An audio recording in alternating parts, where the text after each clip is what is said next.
India's Janata Party President Subramanian Swamy termed MDMK chief Vaiko's remarks in a statement against Sri Lankan High Commissioner Prasad Kariyavasam as scurrilous and demanded his arrest.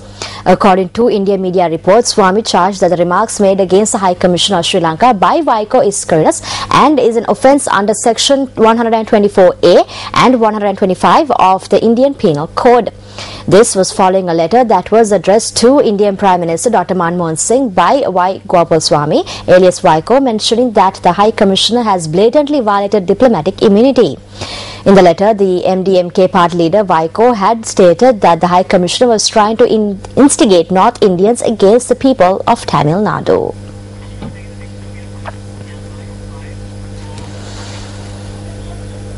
Meanwhile, Indian Minister of External Affairs Salman Khurshid, in an interview with CNN-IBN, has said that while the central government of India was sensitive to the concerns of the Tamil community, it will not accept unreasonable demands made by Tamil Nadu. CNN-IBN asked the minister about the central government's reaction to the resolution on Sri Lanka passed by the Tamil Nadu State Assembly, and this is what the Indian Minister of External Affairs had to say. See, I take it on board that there are very strong feelings in Tamil Nadu, and not just of other parties, but our own party members have very strong feelings, and we've taken those feelings on board, and these feelings are not entirely out of sync with what many other people in the world think. At the same time, we do believe that ultimately the negotiation that we've done with Sri Lanka, the dialogue that we have with Sri Lanka, and the effort that we've made for rehabilitation in Sri Lanka is equally important. But you say you've taken that Tamil Nadu Assembly resolution on board, and you say it's in sync with the feelings that many people have even within your own party. Not all of it, but a lot of it. That's what I want to ask. Are you, for instance, considering declaring the country unfriendly? No. Are you considering economic sanctions? No.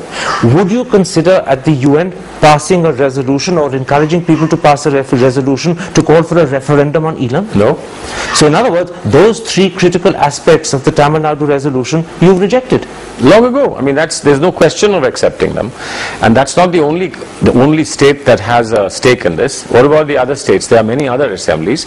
The rest of India is not supporting this. If all of India was to support it, it would be another matter. But if one state supports something, we are sensitive to their concerns, but we don't necessarily have to accept everything they say.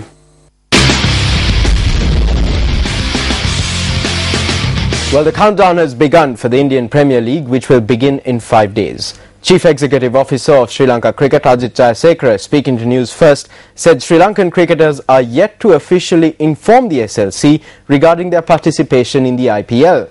Jayasekara notes that the players have also not submitted their letters of consent to play in the IPL. Meanwhile, the Sri Lankan High Commissioner to India, Prasad Kariyavasam, reiterates that the safety of the Sri Lankan cricketers should be assured by Indian authorities. Number one issue is safety and security of Sri Lankans in India, including sportsperson. Cricketers are very precious for us, so we want their security assured. If they are not going to Chennai, makes them more secure to play in India, that is good enough. But it is unfortunate that we don't like politics and sports getting mixed up, because that's not a good idea. And so we leave it for players to decide, and two boards to decide, and IPL to decide as to how they want to go forward. As long as our players' security is assured, then I have no issue. Well, the participation of Sri Lankan cricketers in the Indian Premier League has become a widely discussed topic in India. India's regional Samajwadi Party leader Kamal Farooqi reacted to the decision on Sri Lankan players not being allowed to play in the IPL matches. I personally feel this is bad for the sports. This is bad for, of course, some of the things are there which the channels should always remain open.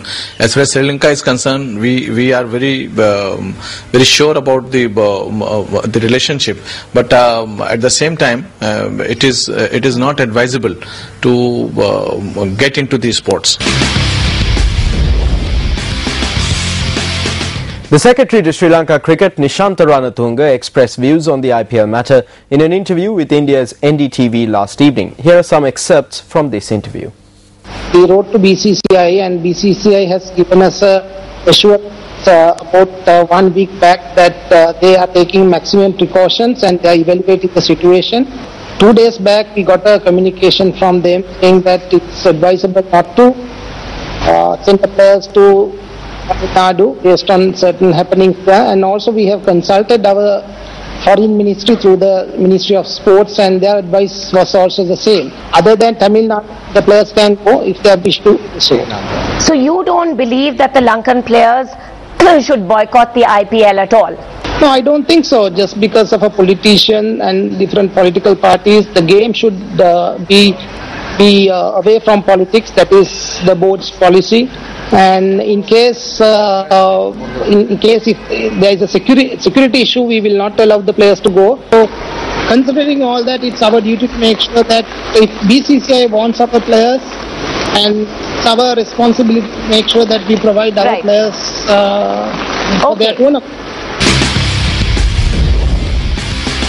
Now, the issues surrounding Sri Lankan cricketers and the Indian Premier League was also spoken of during the Satana Political Dialogue programme, which was telecast last night on our sister channel Sirasa TV. The other cricketers too need to think that two of their fellows have been gravely insulted. So as leaders and as sportsmen, they must unite to keep the team together for the country. If they think that the others too will be happy when they receive this money and that they will go and earn some money and come back, then there will be a problem in the future with regard to making the team victorious. Even